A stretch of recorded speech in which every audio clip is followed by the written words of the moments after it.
இறங்க சொல்லு. வா வா வா, இறங்கி வா. வரணும்.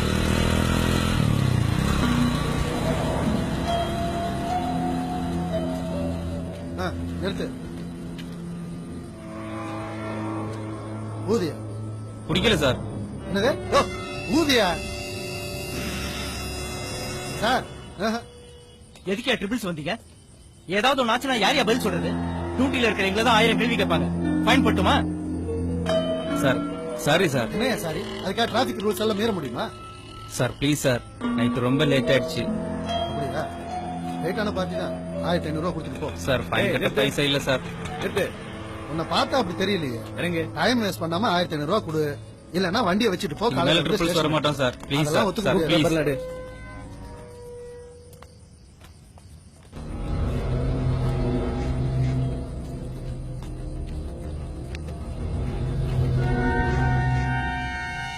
எல்லாம் ஓகே. இன்சூரன்ஸ் எங்க? இன்சூரன்ஸ் இருக்கு சார். எங்கயா இருக்கு? அதுல இருக்கு சார். யோ, டைம் என்னையா?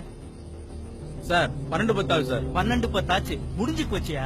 இங்க கட்டுறியா இல்ல கோர்ட்ல காசு கட்டி வண்டி எடுத்துக்கிறியா? சார் நான் நாளைக்கு கட்டிடுறேன் சார்.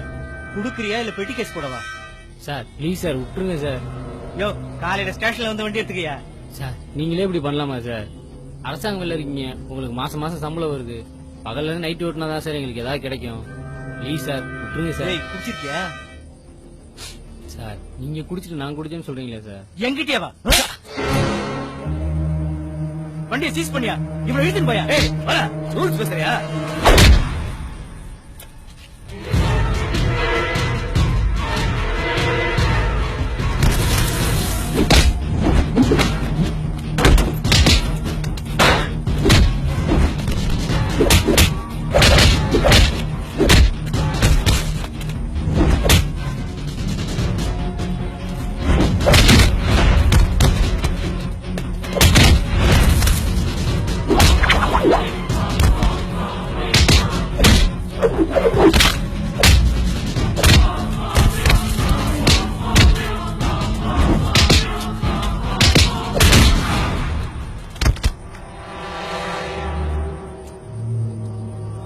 உங்களுக்கெல்லாம் பொதுமக்கள் ஏடிஎம். அவங்க கிட்ட இருந்து எப்ப வேணாலும் பணம் எடுத்துக்கலாம். சந்துல பொந்துல இண்டுல இடுக்குல மறைஞ்சு நின்னு துரத்தி புடிச்சு விரட்டி. நீங்க எல்லாம் வழிப்பறி கொலகாரங்களாடா? ஒரு வண்டியை புடிச்சீங்கன்னா கேஸ் போட்டு கோர்ட்டுக்கு அனுப்பணும். ஆர்டிஓ ரூல்ஸ் படி 15 நாள் டைம் இருக்கு டாக்குமெண்ட் சப்மிட் பண்றதுக்கு. அப்படி பண்ணலன்னா நீ வண்டியை சீஸ் பண்ணணும். நீங்க 4 பேர் நல்லா குடிச்சிட்டு போற வரவங்க எல்லாம் குடிச்சான்னு கேள்வி கேக்குறீங்களா?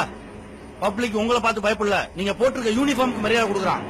உங்களை மாதிரி அயோக்கியங்களால தான்டா நேர்மையா வேலை பார்க்கிற அதிகாரிகளுக்கும் கெட்ட பேரு. கதிரு, வண்டியில பெட்ரோல் இருந்தாயிரம். நீங்க எல்லாம் அழிக்கப்பட வேண்டிய தீய சக்திகள். ஊத்ரா